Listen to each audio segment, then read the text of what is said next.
as we do jump into pick and ban here for game number 2, this time with SKT on blue. How does that impact their bans? Cassiopeia, Lucian, Irelia were the bans on red side. Irelia was the final one. We're going to see Irelia as first ban in game number 2. Obviously a bit more bookkeeping required to ban away the OPs on red side for Afreeca Freecs this time. Very likely something's going to slide into the draft. Tom Kench, for example, can Afreeca find a way to ban that on red? Could be hard. We'll have to wait and see if they actually do go for that one. The Lucian is going to be banned out here.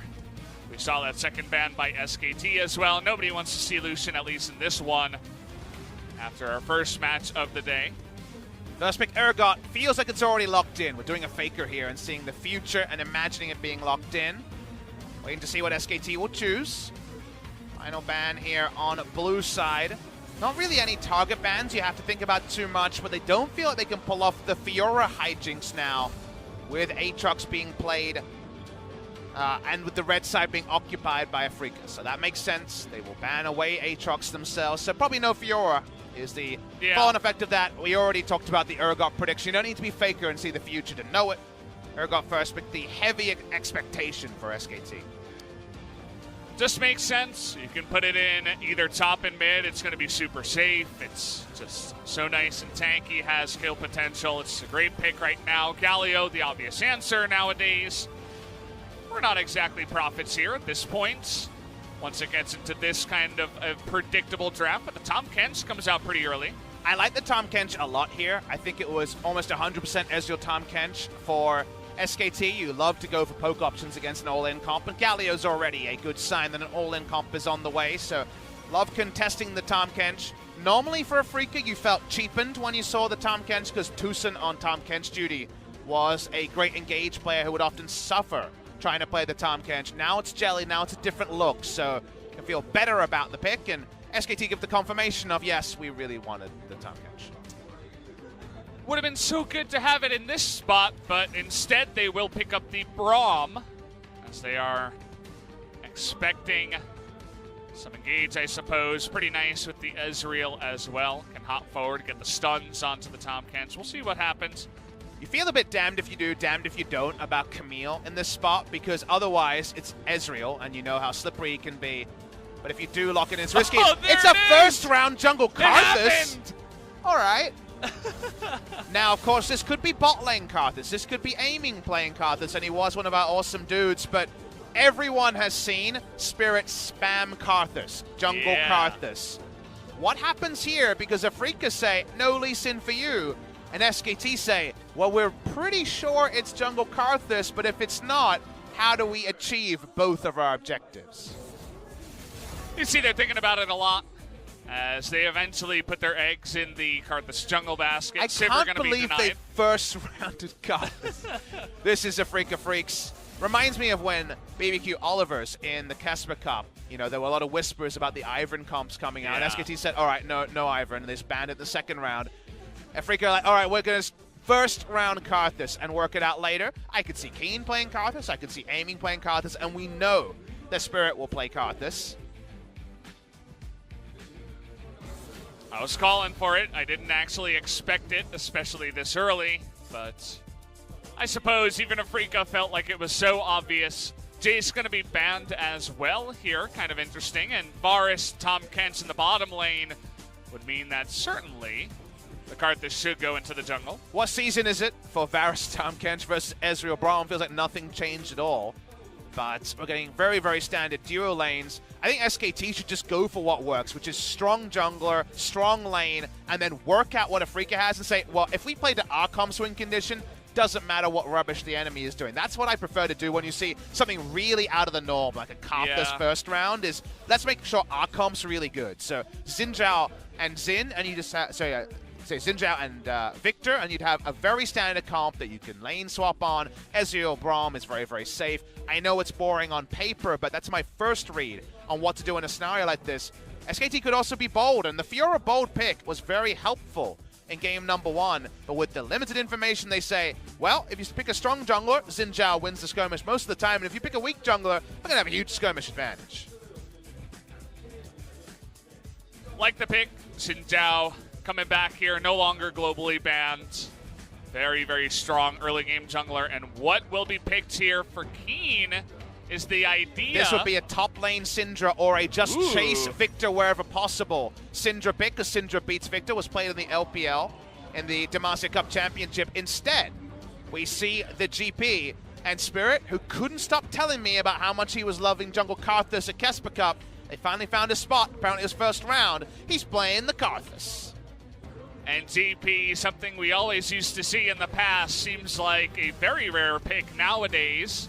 Decides against any kind of tank matchup that Victor just gets a bajillion gold from Kleptomancy nowadays on and say, hey, we're going to build up our own gold piles here with our own gangplank. Keen gets his own 5th pick. It's not quite Fiora when it comes to what the lanes look like, but basically his 2 options were copy the idea of Syndra versus Victor top lane. Syndra beat Victor in mid. It's the same in top lane, but of course the lane dynamics make it less reliable. And also, your Syndra, an overextending champion against the Xin Zhao, that sounds bad. The jungler's not going to save you. It's a Karthus. He goes for the GP instead, who can farm it out, and they can make map plays with the Galio ult and Gangplank ult on the bot lane. So bot lane pressure onto Ezreal Braum. It doesn't sound like a perfect strategy, but definitely one that might be coming out here, as you can throw in so many globals to try to make Teddy and Mata accountable. Always love the Xin Zhao. This time it is going to be for the side of Klid. Gets himself on another aggressive jungler. Excited to see how that goes, especially up against Karthus. Another fun jungle matchup, not in the aggro versus aggro way. But we'll have to wait and see if the lineup with the Karthus Afreeca, can they scale up? The GP Karthus will be fun to watch as we enter Game 2 here. SKT up against Afreeca onto the Rift.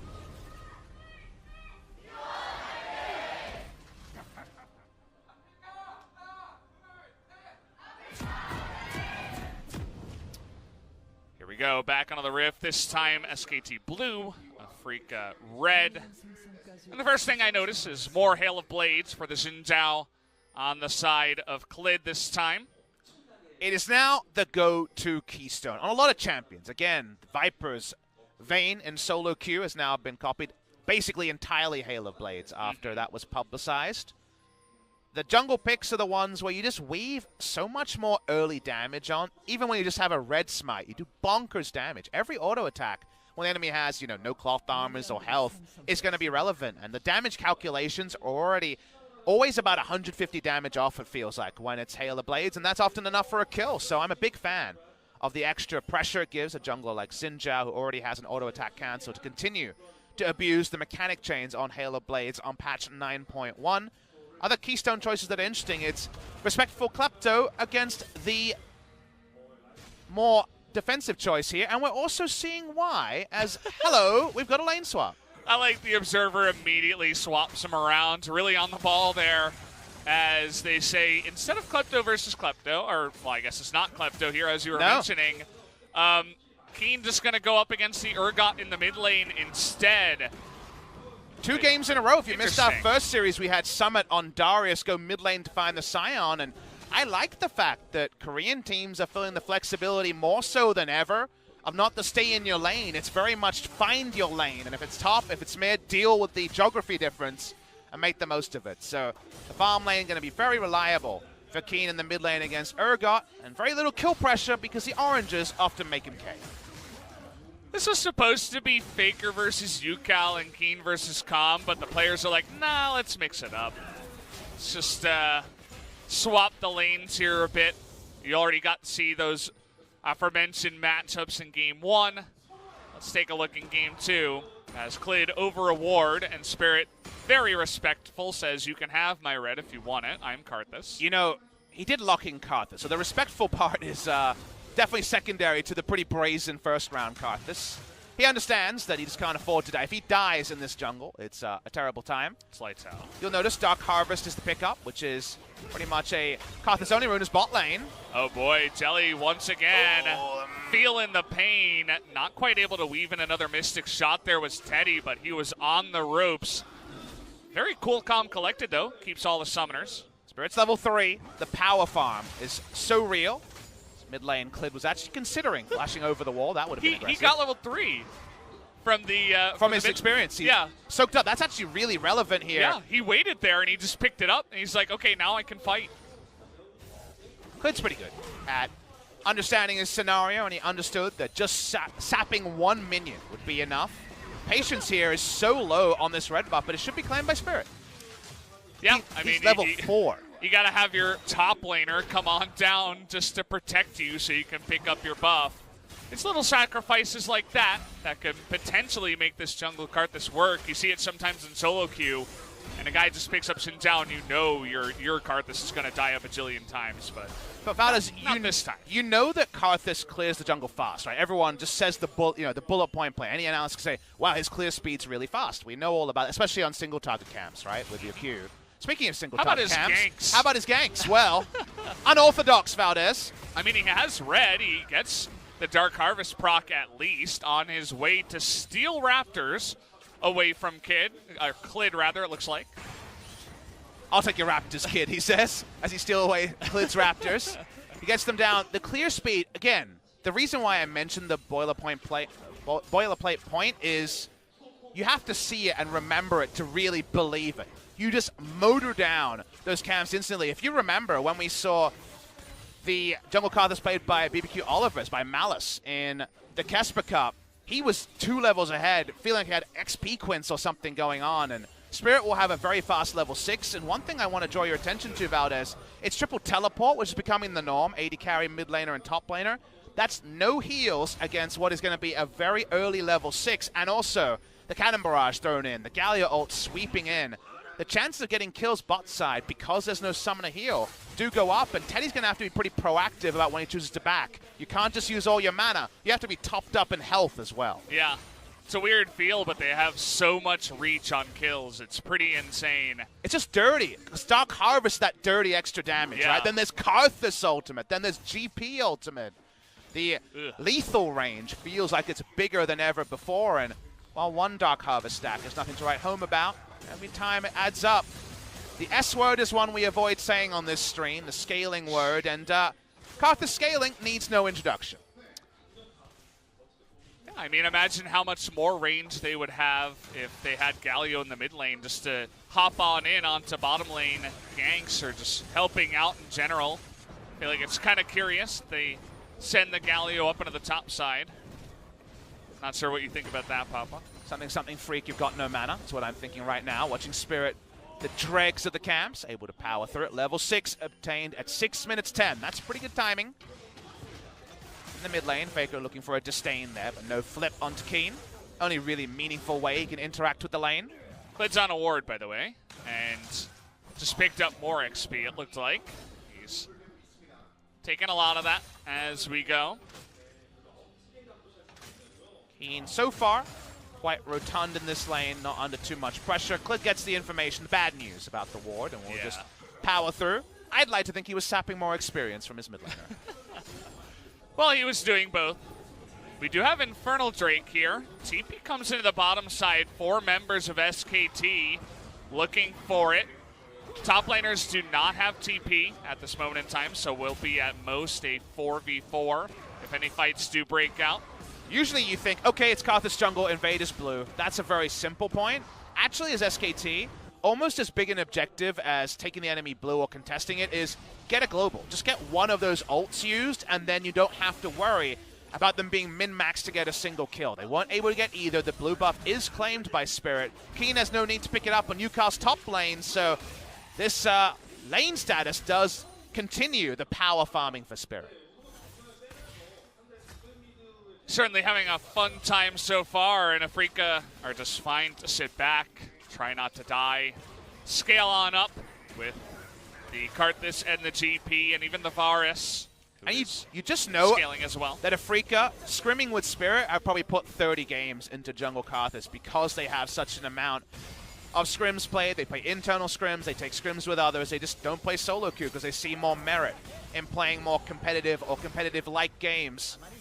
Jungle Karthus is really tricky to pull off. Again, load up, play it in solo queue. If you don't get invaded, best day of your life. You could probably get some LP. If you get invaded, if you die twice, game may be over.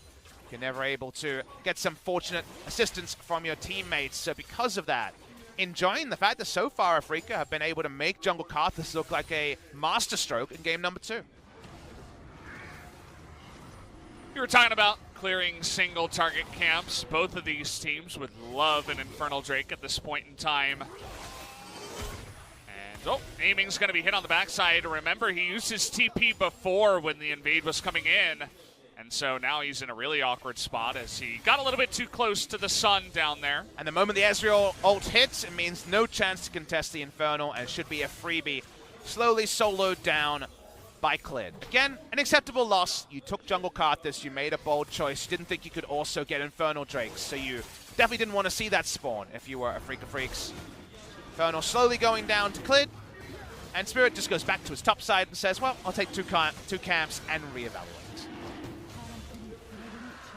Maybe even get on into your enemy jungle as pings are going on the blue side. Are actually going to have a trade here in the mid lane. Keen forced to blow that global you were talking about. Lands that one, but the timer's not long enough. And Clid, unfortunately, there's the Karthus ultimate. They thought that last tower shot was going to land. And if it did, Clid was most likely dead on the backside, but kind of unlucky there, and now Mata forced to come in and save his teammates. Yeah, the extra damage of the turret shot, the Dark Harvest proc, and also the Requiem probably would have killed him, but the mid-flight turret shot doesn't register because of the Xinjia ultimate. So yeah, the timing there.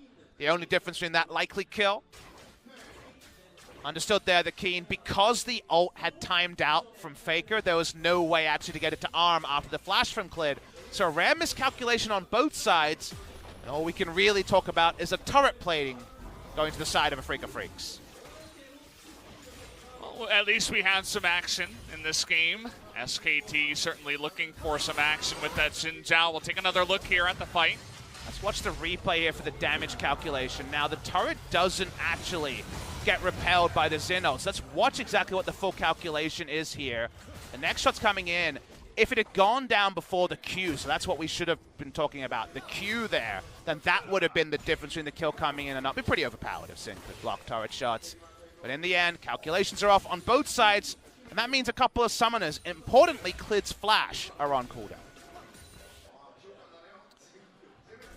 Nice try, at least trying to get some kind of kill onto the Rift. So far, it's just been passivity from the side of Afreeca, and they're very happy with that, as we mentioned before. Just chilling here as Keen farming up very happily in the mid lane, doing slightly better than Faker so far. Always fun to see Varus and Ezreal opening up, always waiting to see who will pull the trigger finger on something like the Chains of Corruption.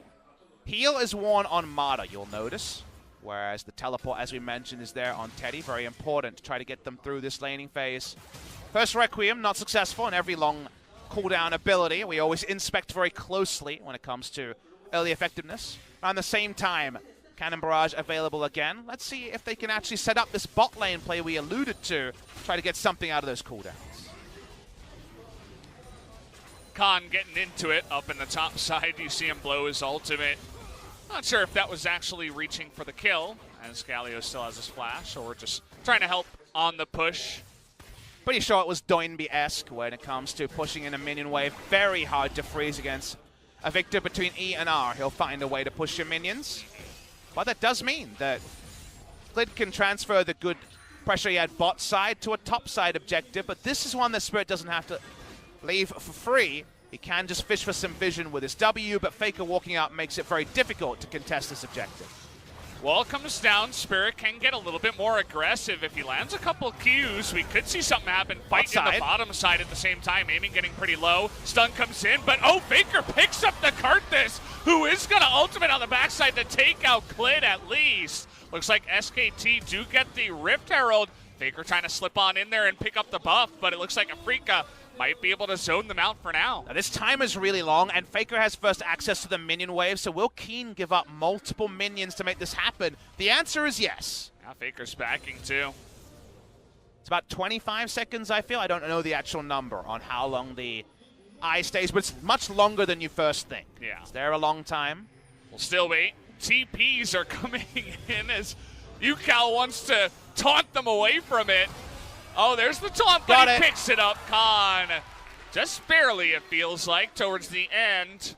Right before it expires, picks up the Rift Herald for that top lane. And that makes it all worth it in the end, Valdez, even though another Dark Harvest stack and actually 2 Dark Seal stacks go the way of the Karthus. We'll watch the bot side to begin this. It's a bit of aggression on both sides. I think everyone's map watching a little bit as this play happens. That's why both sides trade a lot of damage.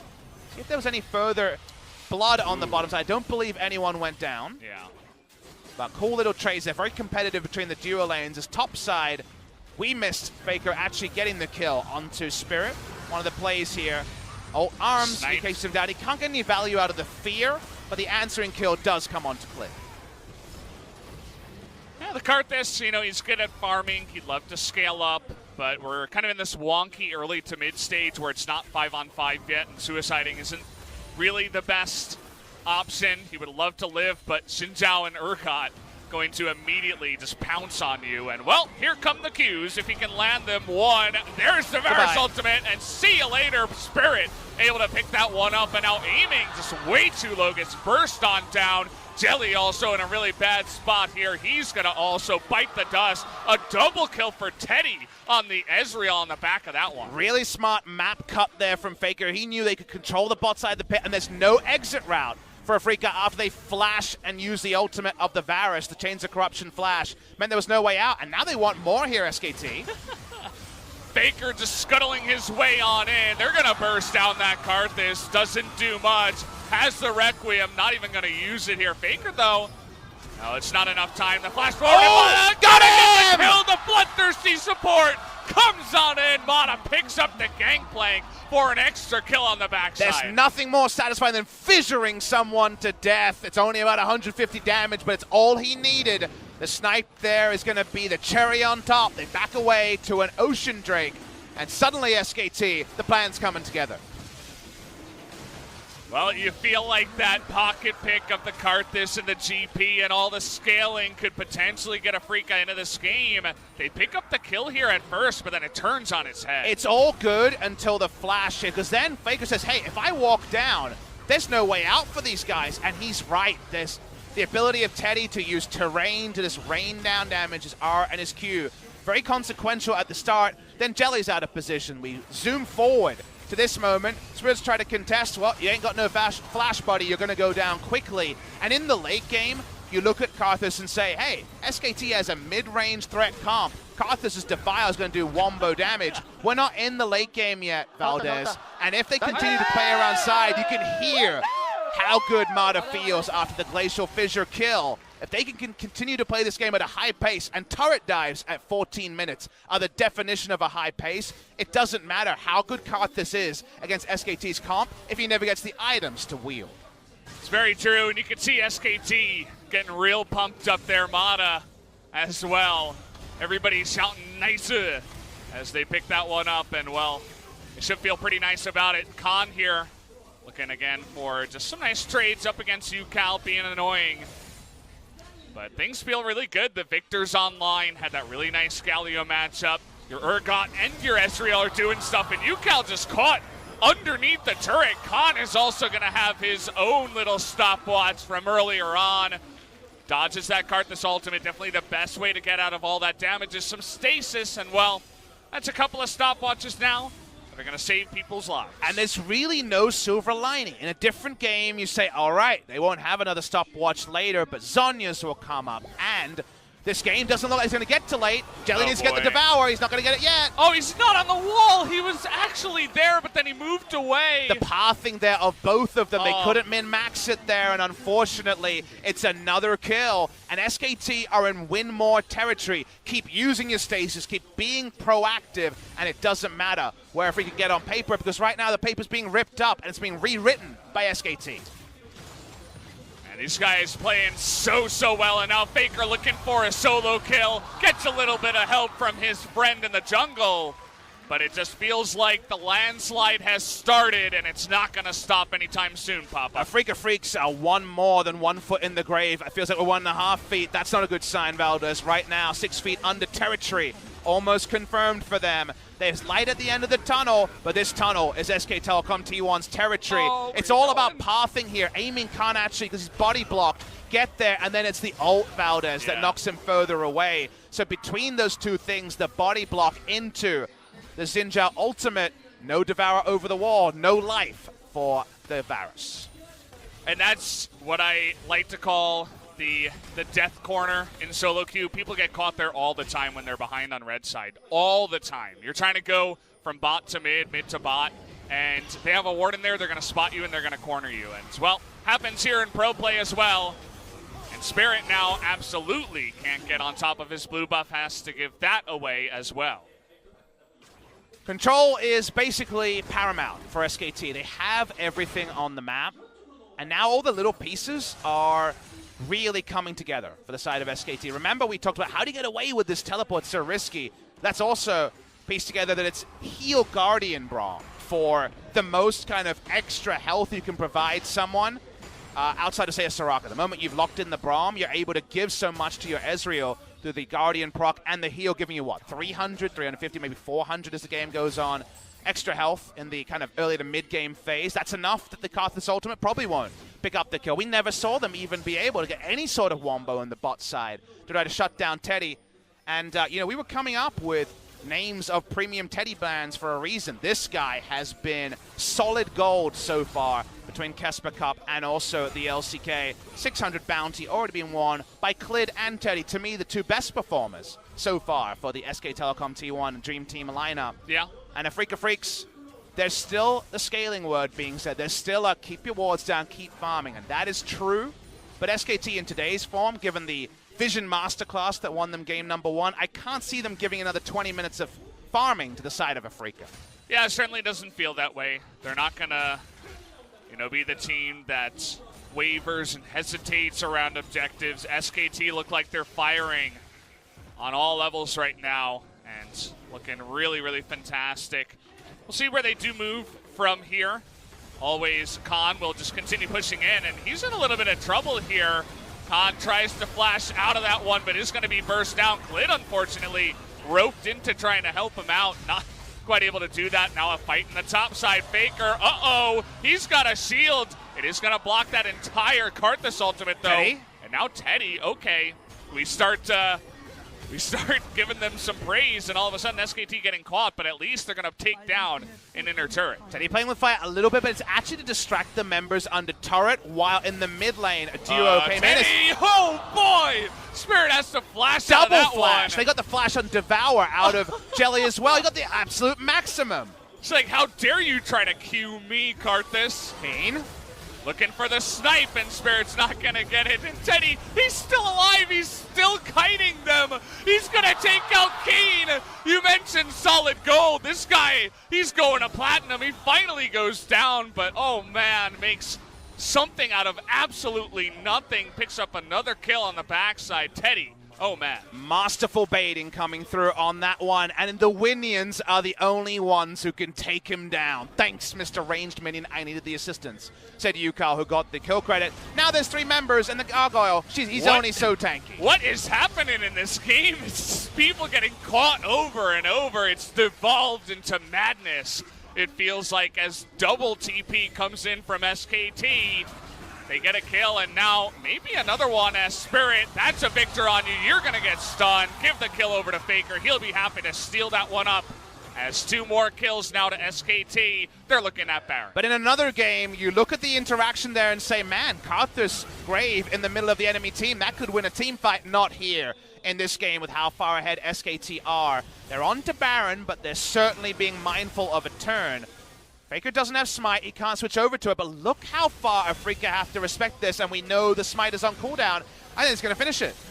Faker just looking for more kills as he's just going to zone him out. Doesn't have the most vision in there. He's really tanky. Gangplank doesn't do anything, but there's the Baron going over to the side of SKT. Very easy after picking up the 2 kills. Man, this has been a really fun game. To the moment the Karthus came in the first round, we knew we were getting some sort of fiesta, but it's been a fun fiesta in this case, and it's been also SKT not erring towards the spirit of that word. Fiesta usually means, well, don't think about it too much, we're having fun, a popcorn movie, a Pirates of the Caribbean movie, if you will. I think overall SKT have been really intelligent, and even though we saw Teddy Arcane Shift Q and then take a Defile and almost die, lay waste and almost die towards the inner turret bot lane, it was all in service of a push in the mid lane and then a really good extended kite, where you got even more members. And on the backside of the individual moments, Drakes are going down, Barons are going down, everything's coming up. SK Telecom T1 feels like 2018 is a long time ago for some teams and very recent for others. When it comes for SKT, their fans don't want to remember 2018, and for good reason. Things have turned around for them, no doubt. They've turned the page to the new chapter of SKT. They're not the laughing stock of LCK anymore. They are the dream team. What does the last bit of that page say, that 2019 SKT? I wish I could see the future, Papa. It's looking good, though. I took a little peek, as you can kind of see. Faker trying to get zoned actually by 3 members, nearly takes out Keen on the backside. He's somehow still alive 1v5. As Faker is going to get taken out there on the backside, but Spirit eats a bunch of damage. SKT just zoning with Baron, looking at 2 inhibitors in mid and bots. And usually when you see 5 people against an enemy Baron, rush at Faker and take him down. It's because Faker knows that around the map, SKT are getting everything. And his life, while it might make one person feel good, it might be a statistic that, oh yes, I took down Faker once in professional play. It's all in service of SKT, growing their lead, breaking up the base in 2 spots, and they want some kills. Well, here it comes to Requiem early. He's not able to do anything as Yukao desperately wants a kill in this game. He's not going to get it as a second one goes to Teddy. That should be all but lights out. Game 1 looking to be even faster than Game 2. SKT look on another level just like Griffin did yesterday. Mouth-watering is that matchup, but for this one, where Afreeca is the last team to debut, they got things to work on. Maybe the Karthus on the shelf, and maybe the Karthus in the Death Chamber. Well, they have a lot of damage. It is a very one-sided game at this point. And there it is, guys. SKT, the easy 2-0 over Afreeca tonight, looking on a whole new level up towards the top here in the LCK. Extremely clean play, macro, micro, the way they played their lanes. Nothing I can really complain about tonight. And now, Valdez, if the season storyline was written on 3 days play, don't we have a mouth-watering one? Because it's the last bastion of the old names, of the big names, of the mega brands in SK Telecom T1, and all the young guns who can't stop beating all the other names. Everyone else has fallen by the wayside.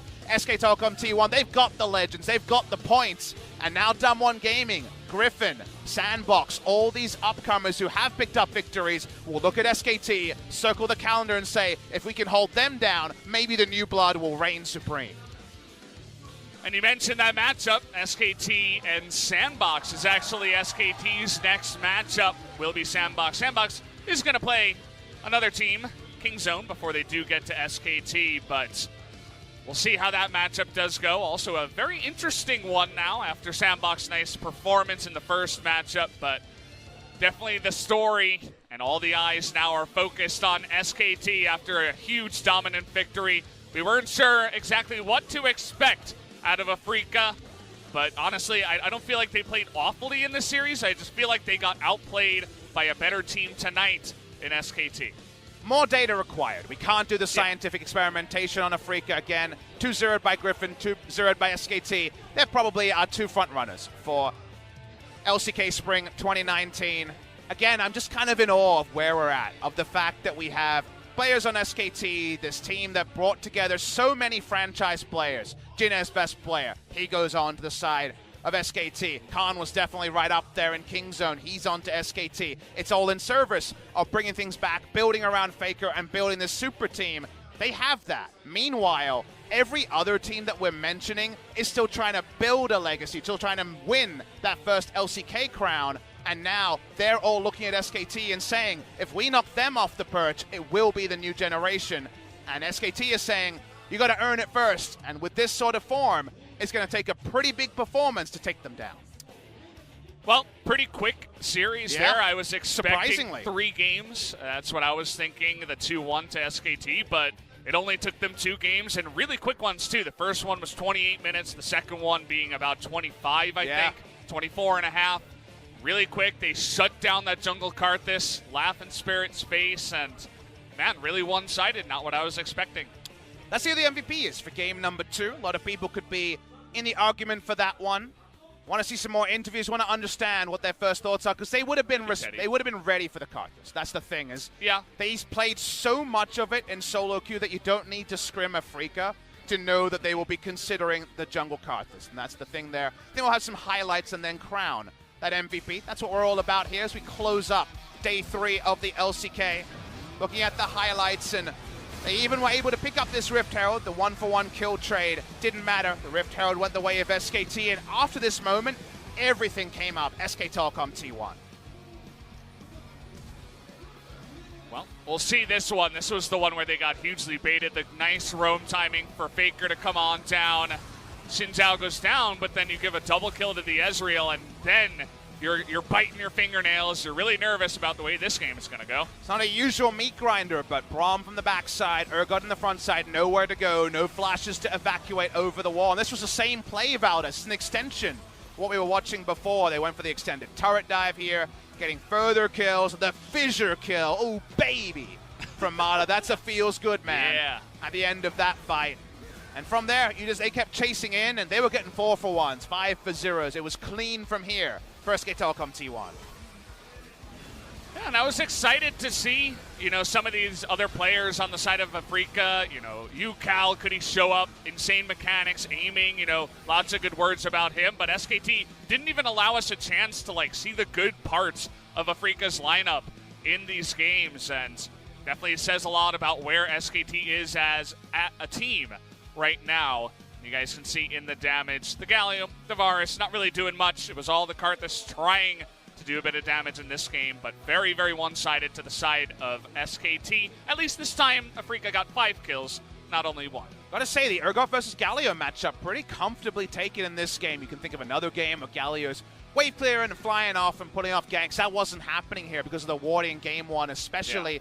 And game 2 also, it's not a setup jungler, it's a Karthus. He's another orbital nuke rather than someone that's going to be a facilitator for the hero's entrance. So while game 1, Camille Galio, thumbs up on the Galio pick. I think in game number 2, they started with a Galio kind of power level wise and then didn't really craft anything around it. So it ended up being more of a thorn. It didn't really feel like Yukal could make any meaningful moments in game number 2. The draft definitely held him down in that regard as well. Yeah, I mean, maybe you just send it in the mid lane up against the Urgot, let the Gangplank deal with the Victor. Not 100% sure.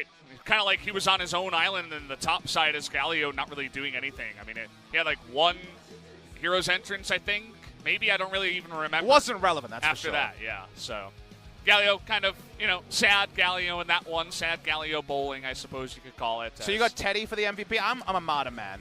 I want to see a Mata MVP here. For the kill? Let's just double it down. Come on, show us, Riot, what you got for us. Who's it going to be? I feel like Faker had a pretty decent game, too. He showed up this time on the Urgot. We love to hear from the great man, so I would understand that for an interview. Waiting for Riot to load it up on the screen so we can start the proceedings here. Always fun to hear from SKT and kind of pick their brain about where they're at, because they lost a dumb one. A lot of people fell off the hype train. They said, oh, maybe they're not as good. They had some time. They changed the oil. They're feeling pretty good about where they are now. And we'll get that MVP, and you're the right man. It's going to be Teddy. I mean, it's kind of interesting the way he picks this up, right? His Ezreal, once again, we know it's fantastic, but it was almost like a couple of kills were gifted to him in his jungle. He just hops over the wall and says, thank you very much in this play, as Afreeca go way too deep for the Xin Zhao, even flashing from aiming, and you can see that huge, gigantic True Shot barrage just sets it up, and Teddy once again is able to pick up an MVP. And it's just not a comp that does this. It's not a comp that dives in, because then you have GP being blocked off by a Braum. You just don't have any way to dive. It's not a dive comp on the side of Afreeca. It's all about exploiting the Karthus and AoE zone control a Galio and also a Karthus can provide. And the moment they flashed into aggressively there, you could see the mindset had gone. There was just well, let's get a kill. We need a kill. Yeah. We need something. And that's what happens when you're 1-0 down. That's what happens when your first punch was blocked. And the second one came up short as well. So Afreeca Freecs will have to rejudge them. They will play on Sunday their second game. SKT are done for the first week. actually, for them. So winnable, but not guaranteed. could be a surprisingly hard matchup. But either way, I'm going to hand it over to Ji-sun for the translation of the interview. Thank you very much, guys. This is Ji-sun with today's final interview translation, and we're going to hear from Cleet and Teddy from SK Telecom, picking up 2-2-0 victory against Afreeca Freecs. Same MVP duos on the interview stage. How do you guys feel? Yeah, I think we're in a really good mood. I just want to make sure to keep this mood going on. Same as Cleet. I just want to keep this good mood going on. Let's go, SKT.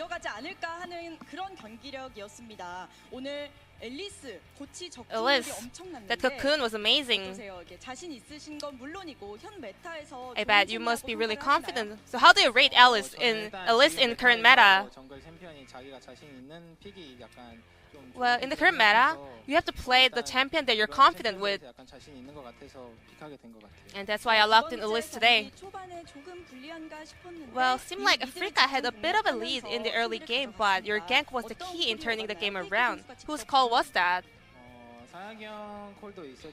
Faker, but we actually made the calls together and ended up with a good result. And SKT actually opened Aatrox to Keen. So what was going on over there? Well, we were aware that Keen is a really good Aatrox player, but Khan is also strong. We thought it would be okay to let him play Aatrox.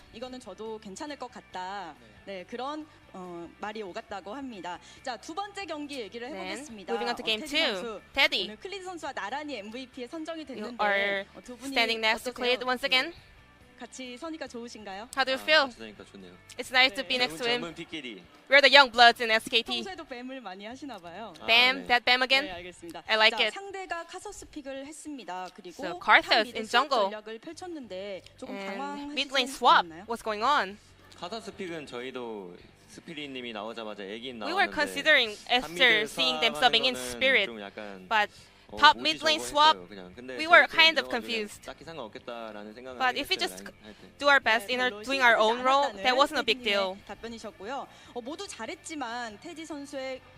So everyone was performing awesome. But Teddy, you were the most outstanding player.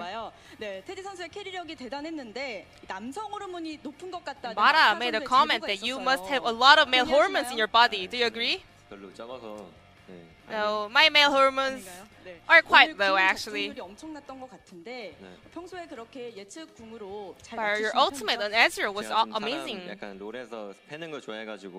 I like punching people in League of Legends. And today was a good day. I was feeling good. All 5 players were doing their role perfectly, but especially Mara was doing his role perfectly, and he even made kills a lot. So how's the synergy going on bot lane? I think things are getting better and better. It's going really well. So is there any room for improvement? I guess. Cleet in game 2. Weren't you really feeling weird seeing Karthus in jungle? As I said before, as we saw Spirit subbing in, we knew there will be a jungle Karthus, so we were able to counterplay against Karthus. So your next matchup will be against Sandbox Gaming, and they did perform well. Are you ready for that? I think we're in a really good performance and form, but we have a long way to go till the end of the split. And Teddy?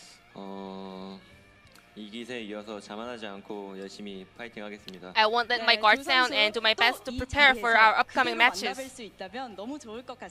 this will be the end of the interview with Cleet and Teddy from SK Telecom, and I will pass it back to our casters. Thank you. Thank you, Ji-sun, as always, for the wonderful translation. And it's funny how both of those players are like, yeah, we saw Spirit, and we basically saw the form of Jungle Karthus in front of us. It was very obvious. They knew exactly what to do, I suppose. Easily made quick work of Spirit in the jungle and Afreeca in game 2. We just don't know how to evaluate Afreeca after that performance. Again, the same as the Griffin performance, but 18 best of threes. That'll let us have plenty of information. So that's a later story. The now story is that SKT gets through the first week, a tricky one, 2-0. The Afreeca victory definitely has the legitimacy, even if Jinner are expected to be one of our strugglers, so good to see from that there. We're all excited about the 31st when they play against Griffin. That'll be a really fun one, but still 2 match days this week. You and I will be back tomorrow for some more casting here. I want to see more of Afreeca. W1D3 Gaming should be playing soon. That's going to be a treat to see as well. Yeah, take a look We'll throw up the schedule very soon, but you'll also be able to have a look at a hard copy here. Yeah, it looks like it's W1D3 KT and Griffin Jinner. So. W1D3 KT is looking like a pretty big trap match for KT. They already lost their first series against Hanwha Life, and W1D3 look even more legit than the Hanwha Life that played in game number 2 and 3. So, again, I feel like Gen G and KT could both be exiting this first week of LCK to 0-2. It's a rough way to think about it, but it definitely could happen. Maybe some of these lower level teams that we've been thinking are not as good, especially early on in this, newish meta for 9.1. They're figuring things out and they're just outplaying these other teams. And, well, there's one team up at the top right now who has played 2 games. Of course, we're going to have all the other teams play 2 games, but SKT not even dropping a single map and looking good in every single game they play should make their fans very happy. SKT 2-0, Gen G 0-2. They are the 2 teams that are done with the competition in week number 1. Everybody else will get another look in. And I, for one, am excited for each and every one of them. There are no hopers. It is the first week of the season. Confirming those games you mentioned yesterday. Does feel a bit like a victory lap for Griffin, though, as Jinner did have the pretty tall task of SKT into Griffin in week number 1. No one is looking at that duo of fixtures and feeling good about it.